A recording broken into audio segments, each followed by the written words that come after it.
এখানে বলা হয়েছে 10টি উপায় লেখা হয়ে গেলে আমার পাশের বন্ধুকে আমার বইটি পড়তে দিব এবং তার বইটি আমি নিয়ে সে কি লিখছে পড়ব।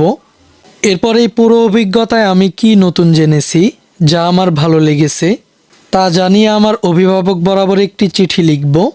চিঠিটি আমরা বাড়িতে গিয়েই লিখব। লেখা শেষ হলে আমার অভিভাবককে পড়ে শোনাবো।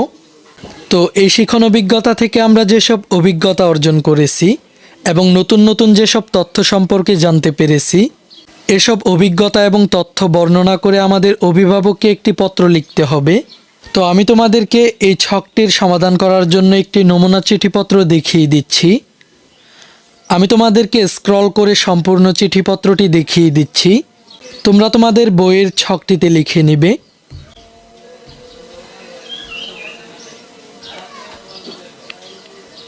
এই ক্লাসে এই পর্যন্তই। পরবর্তী ক্লাসে আমরা শিখন অভিজ্ঞতা 2 থেকে আলোচনা করব। এই ক্লাসটি তোমাদের কাছে কেমন লেগেছে তা আমাকে কমেন্ট করে জানিয়ে দাও। আর আমাদের চ্যানেলে যদি নতুন হয়ে থাকো তাহলে চ্যানেলটিকে এখনই সাবস্ক্রাইব করে রাখো। আচ্ছা, ঠিক আছে। Bye bye, tata, good bye, Gaya.